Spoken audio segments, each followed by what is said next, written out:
सभी लोगों को नमस्कार, जय हिंद दोस्तों। स्वागत है आप सभी का एग्री कोचिंग बाय विकास सर। अगर आप लोग ICAR, JRF, SRF, ARS, net, IBPS, F4, AAO, agriculture supervisor, other agriculture competitive exam की तैयारी कर रहे हैं तो इस वीडियो को ज़रूर देखिए। अगर आप लोग हमारे चैनल पर नए आए हैं तो हमारे चैनल को लाइक, शेयर, सब्सक्राइब जरूर करिए। हमारे चैनल का नाम है एग्री कोचिंग बाय विकास सर। यहाँ पर चैनल का नाम लिखा हुआ है, आप इस चैनल पर जाकर अनेक प्रकार की प्लेलिस्ट बनी हुई है, उन प्लेलिस्ट में वीडियो देख सकते हैं। चलिए शुरुआत करते हैं अपने पहले क्वेश्चन से। पहला क्वेश्चन हमारा कह रहा है कि 20वीं पशुगणना 2019 के अनुसार भारत में कुल दुधारू पशुओं यानी कि गाय और भैंस की संख्या कितनी है। ठीक है, पहला ऑप्शन है 145.12 मिलियन, दूसरा है 50.42 मिलियन, तीसरा ऑप्शन है 142.11 मिलियन, चौथा ऑप्शन है 125.34 मिलियन। ठीक है, इन चारों में से बताइए कौन सा करेक्ट आंसर हो जाएगा। तो शुरुआत करते हैं पहले ऑप्शन से। पहला ऑप्शन कह रहा है 145.12 मिलियन यानी कि मादा गायें, ये मादा गायें की संख्या कितनी है तो हो जाएंगे 145.12 मिलियन। ठीक है, ये सिर्फ मादा गायें इतनी पाई जाती हैं भारत में। उसके बाद बात कर लेते हैं कि 50.42 मिलियन ये विदेशी और संकर गायें। ठीक है, विदेशी अगर पूछा जाता विदेशी और संकर गायों की संख्या कितनी है तो हो जाएंगी संकर गाय 50.42 मिलियन। उसके बाद 142.11 मिलियन ये देसी गाय हैं। ठीक है, देसी गायों की संख्या कितनी है 142.11 मिलियन गाय। ठीक है, ये आप याद रखेंगे, ये देसी गाय होंगी। उसके बाद हमारा क्वेश्चन का सही आंसर हो जाएगा यानी कि 125.34 मिलियन। ये 20वीं पशुगणना 2019 के अनुसार भारत में कुल दुधारू गायों यानी कि गाय और भैंस की संख्या कितनी है 125.34 मिलियन है। ये हमारा करेक्ट आंसर हो जाएगा डी वाला। चलिए चलते हैं क्वेश्चन नंबर 2 पर।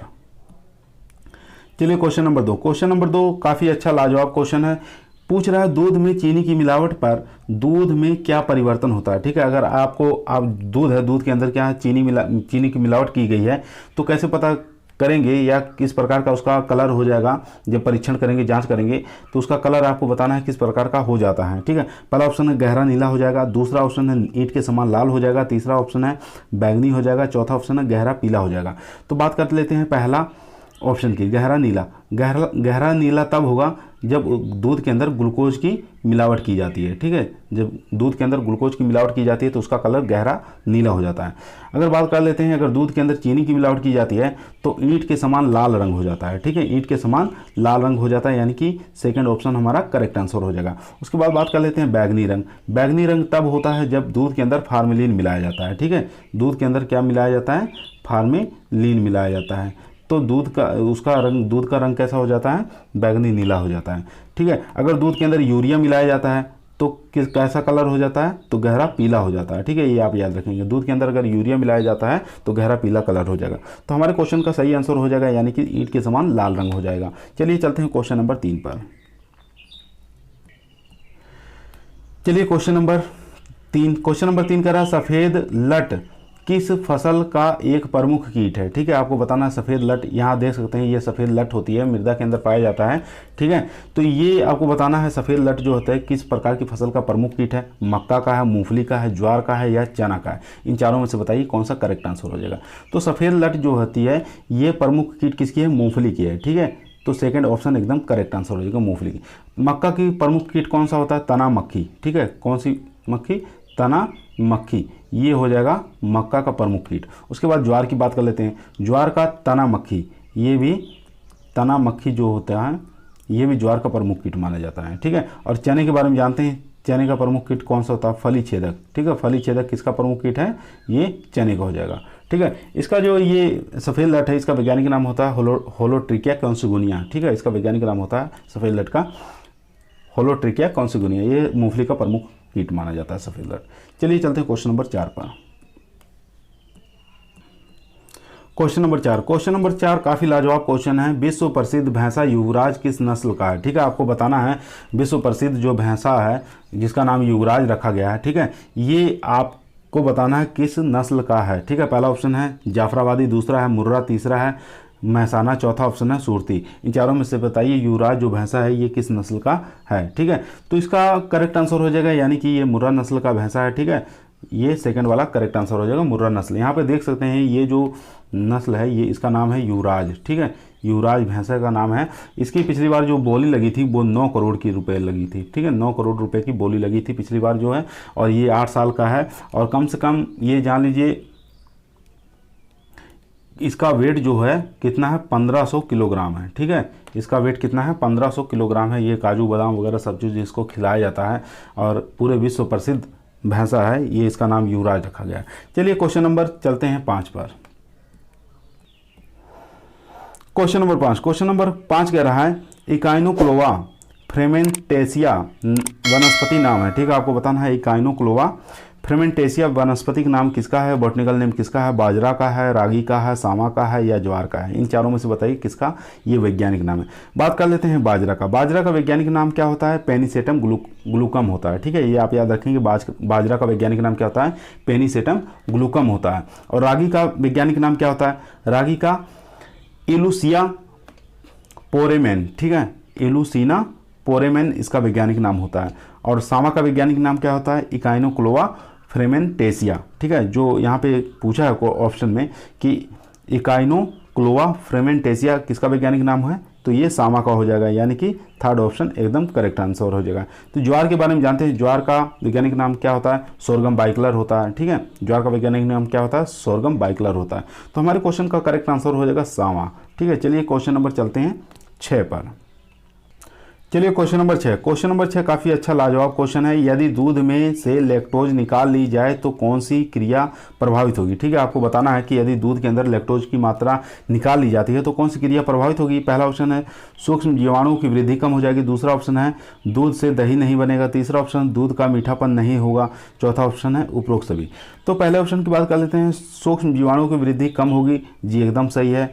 दूसरा ऑप्शन दूध का दही नहीं बनेगा, एकदम सही है। दूध का मीठापन नहीं होगा, ये भी सही है। तो इसका करेक्ट आंसर हो जाएगा यानी कि उपरोक्त सभी, तो उपरोक्त सभी इसका करेक्ट आंसर हो जाएगा। चलिए चलते हैं क्वेश्चन नंबर 7 पर। चलिए क्वेश्चन नंबर 7 कह रहा है राजस्थान में वर्ष 2019-20 के अनुसार दूध उत्पादन है, ठीक है, आपको बताना है राजस्थान में वर्ष 2019-20 के अनुसार आपको बताना है दूध उत्पादन कितना है। पहला ऑप्शन है 25,573.094 हजार टन, दूसरा ऑप्शन है 26,962.399 लाख, तीसरा ऑप्शन है 12,716.830 हजार किलोग्राम, चौथा ऑप्शन है 199.588 हजार टन। इन चारों में से बताइए कितना उत्पादन होता है दूध का, वो भी आंकड़ा बताना, अनुमानित आंकड़ा है 2019 और 20 के अनुसार, ठीक है, आपको बताना है। तो हमारे ये पूरे भारत का नहीं बताना है आपको, राजस्थान के बारे में डाटा पूछ रहा है ये दूध उत्पादन के बारे में, ठीक है। तो इसका करेक्ट आंसर हो जाएगा यानी कि पहला ऑप्शन एकदम करेक्ट आंसर हो जाएगा, यानी कि 125,573.094 हजार टन इतना उत्पादन होता है 2019-20 के अनुसार दूध उत्पादन, ठीक है। ये तो हो गया दूध उत्पादन। उसके बाद बात कर लेते हैं अंडा उत्पादन। अंडा उत्पादन कितना होता है राजस्थान के अंदर, ये भी आपको याद रखना है, ठीक है। अंडा उत्पादन कितना होता है, ये आपका आंकड़ा है, यानी कि 26,962.339 लाख ये अंडा उत्पादन होता है। उसके बाद बात कर लेते हैं ऊन उत्पादन, ठीक है। ऊन उत्पादन यानी कि 12,716.830 हजार किलोग्राम ये 2019-20 के अनुसार ऊन उत्पादन है, ठीक है। इसके बाद मांस उत्पादन के बारे में बात कर लेते हैं।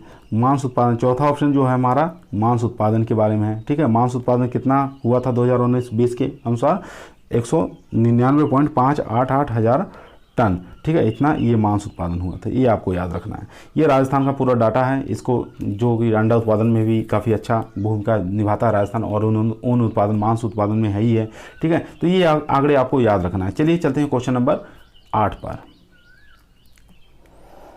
क्वेश्चन नंबर 8 कर रहा है डिस्करिंग किया जाता है, ठीक है, आपको बताना है डिस्करिंग किया जाता है किस में किया जाता है, कौन सी फसल में किया जाता है, ये आपको बताना है। पहला ऑप्शन आलू में, दूसरा है टमाटर में, तीसरा है गन्ना में, चौथा ऑप्शन है तंबाकू में। इन चारों में से बताइए किसमें डिस्करिंग की क्रिया की जाती है। तो हमारा क्वेश्चन का सही आंसर हो जाएगा यानी कि तंबाकू के अंदर डिस्करिंग की क्रिया की जाती है, ठीक है, तंबाकू के अंदर डिस्करिंग की क्रिया की जाती है। अर्थिंग अप किस में करते हैं, अर्थिंग अप किया जाता है ये आलू के अंदर, ठीक है, अर्थिंग अप किया जाता है। और एरोइंग किससे संबंधित है, पूछ लेता है एग्जामों में। एरोइंग जो है ये किया जाता है गन्ने में, ये आप याद रखेंगे। चलिए क्वेश्चन नंबर चलते हैं 9 पर। चलिए क्वेश्चन नंबर 9। क्वेश्चन नंबर 9 कह रहा है बरसीम के बीज में कौन से खरपतवार के बीज मिश्रण होते हैं। ठीक है, आपको बताना है कि बरसीम के जो बीज होते हैं उसके अंदर कौन से खरपतवार के बीज मिश्रण होते हैं जो पता नहीं चलता, एक समान दिखाई देते हैं। ठीक है, तो पहला ऑप्शन है कास्कुटा, दूसरा सत्यानाशी, तीसरा जंगली जई, चौथा ऑप्शन है कासनी। ठीक है, इन चारों में से बताइए किसके बीज जो होते हैं बरसीम के बीज के समान होते हैं या खरपतवार के रूप में मिले रहते हैं। तो इसका करेक्ट आंसर हो जाएगा यानी कि कासनी, फोर्थ ऑप्शन एकदम सही हो जाएगा। बात कर लेते हैं कास्कुटा। कास्कुटा के साथ कौन से, रिजका। ठीक है, रिजका के बीज खरपतवार का मिश्रण होता है जो पता नहीं चलता है। और सत्यानाशी के बीज के साथ किसका, सरसों। ठीक है, सरसों के बीज के साथ सत्यानाशी के बीज मिले रहते हैं, एक समान दिखाई देते हैं। ठीक है, तो और जंगली जई के साथ, ये भी आप याद रखेंगे, जंगली जई के साथ जई की अगर फसल लगा रहे हैं, जंगली जई जो होते हैं उसके बीज एक समान होते हैं, दिखाई नहीं देते हैं। ठीक है, पहचानना बड़ा मुश्किल हो जाता है। तो ये सब चीज़ों को आप याद रखेंगे। तो बरसीम के बीज के साथ कौन से खरपतवार का मिश्रण होता है, कासनी का, और कास्कुटा के साथ रिजका, और सत्यानाशी सरसों के साथ, और जंगली जई के साथ। ठीक है, ये चार ऑप्शन के बारे में आप याद रखेंगे। चलिए क्वेश्चन नंबर चलते हैं 10 पर। चलिए क्वेश्चन नंबर 10। क्वेश्चन नंबर 10 कह रहा है मछली जैसी गंध घी में किस कारण आती है। ठीक है, आपको बताना है मछली जैसी घी के अंदर गंध आने लगती है, किसके कारण आती है ये आपको बताना है। पहला ऑप्शन है ऑक्सीजन की उपस्थिति के कारण, दूसरा है अधिक नमी के कारण, तीसरा ऑप्शन है देसी विधि से घी निकालने से ऐसा होता है, चौथा ऑप्शन है विदेशी विधि से घी निकालने पे ऐसा होता है। तो इसका करेक्ट आंसर हो जाएगा यानी कि अधिक नमी के कारण मछली जैसी गंध आती है। ठीक है, यानी कि सेकंड ऑप्शन हमारा करेक्ट आंसर हो जाएगा। यानी कि नमी की मात्रा 0.5% से ज़्यादा नहीं होना चाहिए। ठीक है, 0.4% से ज़्यादा होने पे कैसी गंध आती है, मछली जैसी गंध आने लगती है। बात कर लेते हैं देसी विधि से घी। तो इस देसी विधि से अगर घी निकालते हैं तो स्मोकी, ठीक है, स्मोकी गंध आती है। ठीक है, स्मोकी गंध आती है, स्मोकी गंध आने लगती है, ये आप याद रखेंगे। उसके बाद बात कर लेते हैं अगर खटास आता है घी के अंदर, क्या आता है, खटास। ठीक है, तो ऑक्सीजन की उपस्थिति के कारण घी खटास आने लगता है, यानी कि खट्टापन आने लगता है, इसमें याद रखेंगे। चलिए हमारे क्वेश्चन का सही आंसर हो जाएगा यानी कि बी वाला, अधिक नमी के कारण क्या होता है, मछली जैसी गंध आने लगती है, ये याद रखेंगे। चलिए क्वेश्चन नंबर 11 पर। चलिए क्वेश्चन नंबर 11 काफ़ी अच्छा लाजवाब क्वेश्चन है। पूछ रहा है ज्वार में एसियन नामक हानिकारक रसायन का निर्माण पौधे के कौन से भाग में होता है। ठीक है, यहाँ पे निर्माण पूछ रहा है, निर्माण पौधे के कौन से भाग में होता है। पहला ऑप्शन है पत्ती, दूसरा है तना, तीसरा है जड़, या उपरोक्त में से कोई नहीं। ठीक है, एसियन का जो निर्माण है वो कहाँ पर होता है, जड़ में होता है, यानी कि हमारे क्वेश्चन का सही आंसर हो जाएगा यानी कि थर्ड ऑप्शन जड़ में होता है। अगर यही पूछता संश्लेषण कहाँ पर होता है, ठीक है, अगर यही पूछता हमारा क्वेश्चन होता संश्लेषण कहाँ होता है एसियन का, तो एसियन का संश्लेषण जो होता है ये पत्ती में होता है, ये आप याद रखिए। चलिए चलते हैं क्वेश्चन नंबर 12 पर। अगर आप लोग हमारे चैनल पर नए आए हैं, हमारे चैनल को लाइक शेयर सब्सक्राइब जरूर करिए। हमारे चैनल का नाम यहाँ पर देख सकते हैं, एग्री कोचिंग बाय विकास सर लिखा हुआ है।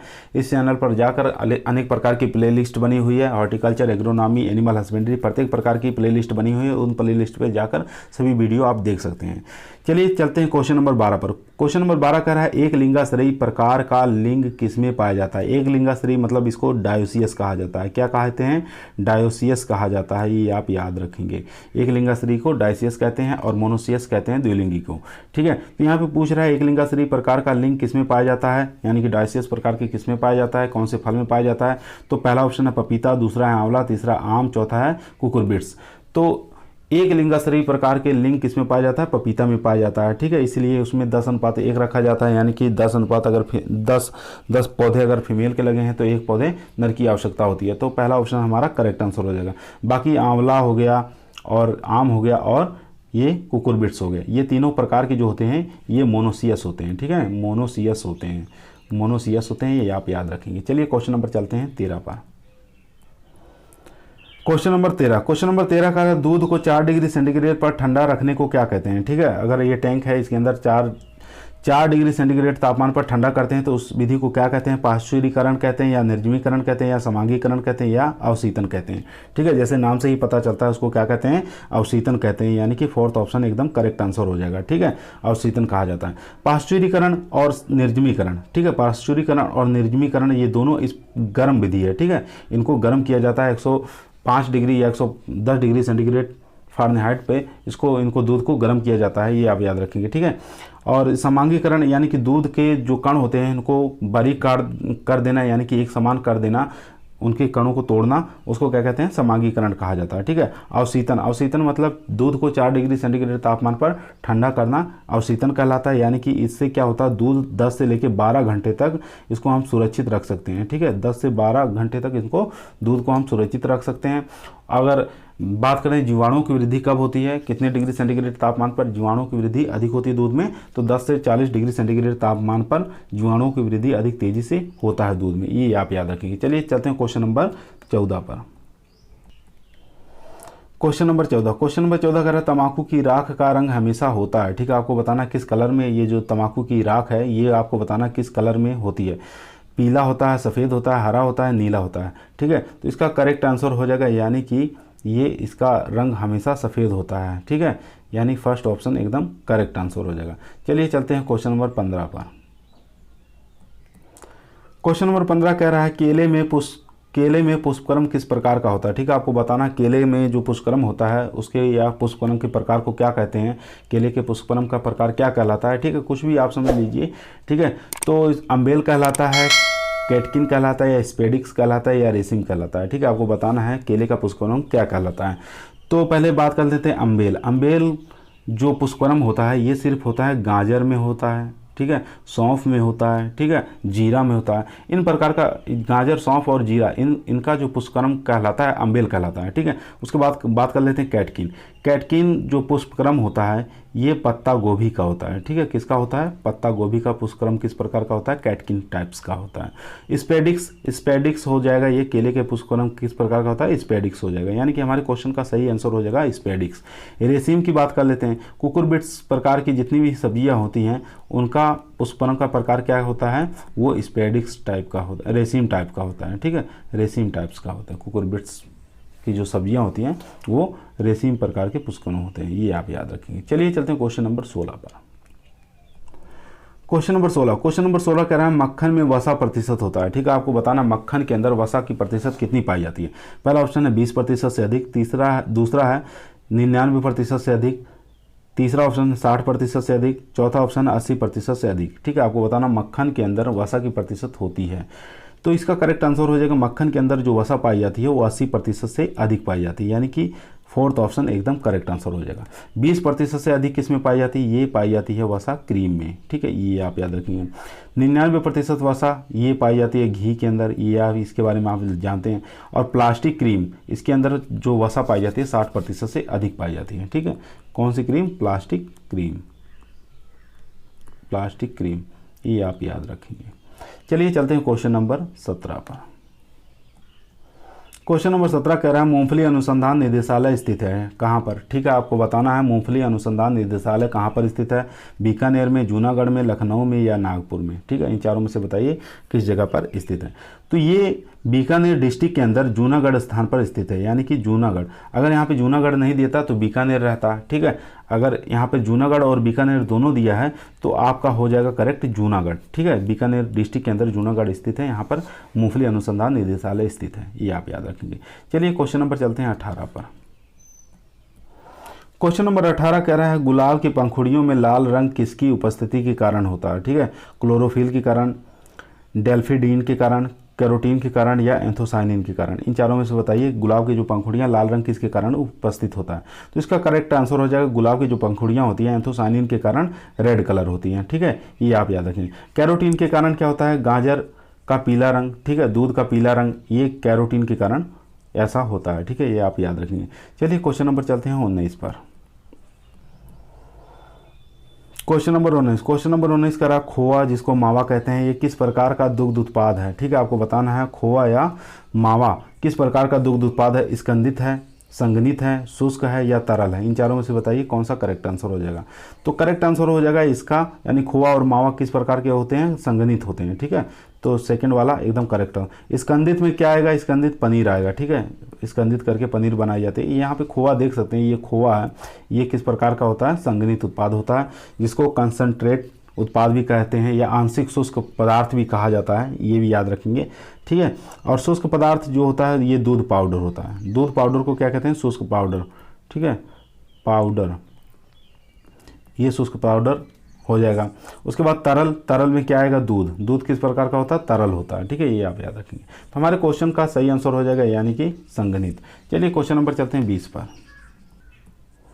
क्वेश्चन नंबर 20, क्वेश्चन नंबर 20 कह रहा है अलसी में तेल की मात्रा पाई जाती है। ठीक है, यहाँ पे अलसी देख सकते हैं, अलसी के अंदर तेल की मात्रा पूछ रहा है कितनी प्रतिशत पाई जाती है। ठीक है, पहला ऑप्शन 50 से 55%, दूसरा है 36%, तीसरा ऑप्शन है 45%, चौथा ऑप्शन है 37 से 48%। ठीक है, तो पहले ऑप्शन की बात कर लेते हैं। 50 से 55% जो पाई जाती है, ये तेल की मात्रा अरंडी के अंदर पाई जाती है। ठीक है, अरंडी के अंदर तेल की मात्रा कितनी पाई जाती है? 50 से 55% पाई जाती है। उसके बाद बात कर लेते हैं अलसी के अंदर तेल की मात्रा कितनी पाई जाती है, तो 36% अलसी के अंदर तेल की मात्रा पाई जाती है। सेकंड ऑप्शन एकदम करेक्ट आंसर हो जाएगा। और मूंगफली के अंदर तेल की मात्रा, ठीक है, ये 45% तक होती है। ठीक है, मूंगफली के अंदर तेल की मात्रा। उसके बाद 37 से 48% जो होती है ये सरसों के तेल के अंदर पाई जाती है। ठीक है, सरसों के अंदर तेल की मात्रा पाई जाती है 37 से 48%। तो हमारे क्वेश्चन का सही आंसर हो जाएगा, यानी कि अलसी के तेल की मात्रा कितनी पाई जाती है? 36% पाई जाती है। चलिए क्वेश्चन नंबर चलते हैं 21 पर। क्वेश्चन नंबर 21 कह रहा है बैर की व्यावसायिक प्रवर्धन विधि कौन सी है? ठीक है, आपको बताना है बैर की व्यावसायिक प्रवर्धन विधि कौन सी है। वलय कलिकान या ग्राफ्टिंग, तीसरा है लेयरिंग, चौथा है जीवा या ग्राफ्टिंग। ठीक है, इन चारों में से बताइए कौन सा जो बैर की व्यावसायिक प्रवर्धन विधि मानी जाती है। इसका करेक्ट आंसर हो जाएगा वलय कलिकायन। ठीक है, इसको रिंग विधि भी बोला जाता है। कौन सी विधि? रिंग विधि भी बोला जाता है, इसको ये याद रखेंगे। ग्राफ्टिंग किस में किया जाता है? आम में किया जाता है, ये आप याद रखेंगे। लेयरिंग किस में किया जाता है? ये अमरूद में किया जाता है। ठीक है, अमरूद की व्यावसायिक प्रवर्धन विधि कौन सी है? लेयरिंग है। और जिहवा ग्राफ्टिंग किस में किया जाता है? सेब में किया जाता है। ये आप याद रखेंगे चारों ऑप्शन के बारे में। ठीक है, तो हमारे क्वेश्चन का सही आंसर हो जाएगा, यानी कि बैर की व्यावसायिक प्रवर्धन विधि कौन सी हो जाएगी? वलयन कलिकान यानी रिंग बडिंग। ठीक है, इस प्रकार की रिंग होती है, यानी कि छल्ला होता है, इसको निकाल लिया जाता है, इसके ऊपर लगा दिया जाता है, तो इस प्रकार के एक प्रवर्धन नए प्लांट का निर्माण हो जाता है। चलिए क्वेश्चन नंबर चलते हैं 22 पर। क्वेश्चन नंबर 22 कह रहा है दूध बनने की सबसे छोटी इकाई क्या है? ठीक है, आपको बताना दूध बनने की सबसे छोटी इकाई क्या है। लोब्यूल है, दूसरा ऑप्शन है एलियोलाई है, तीसरा ग्रंथि सिस्टर्न है या थन सिस्टर्न है। इन चारों में से बताइए कौन सा करेक्ट आंसर हो जाएगा। ठीक है,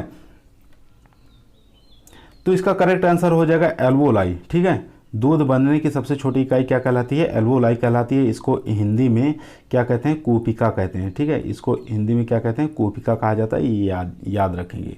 तो सबसे पहले दूध का यहाँ निर्माण होता है, यहाँ से दूध इस ग्रंथि से निकल कर इसमें आता है, यहाँ पर इकट्ठा होता है, उसके बाद थनों से निकल जाता है, ये आप याद रखेंगे। चलिए क्वेश्चन नंबर चलते हैं 23 पर। क्वेश्चन नंबर 23 कह रहा है रोहिणी और रजत किस्म है। ठीक है, आपको बताना है रोहिणी और रजत दो किस्में हैं। ठीक है, ये किसकी किस्में हैं? मक्का की है, सरसों की है, सोयाबीन की है या मूंगफली की? इन चारों में से बताइए कौन सा करेक्ट आंसर हो जाएगा। तो रोहिणी और रजत ये दोनों किस्में जो होती हैं ये सरसों की हो जाएंगी। ठीक है, यानी कि सेकंड ऑप्शन एकदम करेक्ट आंसर हो जाएगा। चलिए चलते हैं क्वेश्चन नंबर 24 पर, यानी कि हमारा सीरीज की सेकंड लास्ट क्वेश्चन होगा। 24 नंबर क्वेश्चन कह रहा है कैटफेस एक विकार है। ठीक है, आपको बताना कैटफेस एक विकार है। ये किसका विकार है? यहाँ पे देख सकते हैं कैटफेस इस प्रकार का विकार उत्पन्न हो जाता है, यानी कि चेहरे की जो बिल्ली का चेहरा होता है उस प्रकार की उसकी आकृति का निर्माण हो जाता है। तो किसका विकार है? भिंडी का है, टमाटर का है, फूल गोभी का है या प्याज का है? इन चारों में से बताइए किसका है। ठीक है, कैटफेस जो एक फिजियोलॉजिकल डिसऑर्डर है ये किसका है? टमाटर का है। ठीक है, यानी कि सेकंड इसका करेक्ट आंसर हो जाएगा। चलिए चलते हैं क्वेश्चन नंबर 24 पर, जो कि आज की हमारी सीरीज का लास्ट सवाल होगा। आज का हमारा लास्ट और अंतिम सवाल क्वेश्चन नंबर 25 कह रहा है क्रीम सेपरेटर की किस भाग से क्रीम बाहर निकलती है। ठीक है, आपको बताना है क्रीम सेपरेटर की किस भाग से क्रीम बाहर निकलती है। यहाँ पे क्रीम सेपरेटर की मशीन देख सकते हैं, इस प्रकार की मशीन होती है, इसको क्रीम सेपरेटर बोला जाता है, क्रीम निकाली जाती है इससे। तो पहला ऑप्शन है क्रीम स्प्राउट, ठीक है, दूसरा सेपरेटर दूध स्प्राउट, तीसरा बाउल, चौथा है क्रीम स्क्रू। ठीक है। तो इससे जो क्रीम निकलती है, क्रीम सेपरेटर के किस भाग से क्रीम बाहर निकलती है, तो इसका सही आंसर हो जाएगा यानी कि क्रीम स्पाउट। ठीक है, क्रीम स्पाउट से क्रीम बाहर निकाली जाती है, ये आप याद रखेंगे। तो ये जो बाउल होता है इसको क्रीम सेपरेटर का हृदय भी कहा जाता है। ठीक है, यहाँ बाउल लिखा हुआ है, क्रीम सेपरेटर का हृदय किसे कहते हैं, बाउल को कहा जाता है, ये आप याद रखेंगे। ठीक है, और सेपरेटा दूध जो होता है, ये सेपरेटा दूध स्प्राउट से निकलता है। अगर सेपरेटा दूध निकालना है तो सेपरेटा दूध स्प्राउट से इससे बाहर निकलता है। ठीक है, ये आप याद रखेंगे। क्रीम स्क्रू क्या है, यानी कि गाढ़ा करता है ये दूध को। ठीक है, गाढ़ा करता है या गाढ़े दूध को या क्रीम को निकालने का काम करता है क्रीम स्क्रू जो होता है, ये आप याद रखें। तो हमारे क्वेश्चन का सही आंसर हो जाएगा यानी कि ए वाला ऑप्शन सही हो जाएगा, क्रीम स्प्राउट। ठीक है, ये आप याद रखेंगे। चलिए, आज की हमारी सीरीज यहीं समाप्त होती है। अगर आप लोग हमारे चैनल पर नए आए हैं तो हमारे चैनल को लाइक शेयर सब्सक्राइब जरूर करिए। हमारे चैनल का नाम है एग्री कोचिंग बाय विकास सर। ठीक है, यहाँ पे चैनल का नाम लिखा हुआ, अधिक से अधिक शेयर और सब्सक्राइब करने की कोशिश जरूर करिए। चलिए, सभी लोगों को धन्यवाद।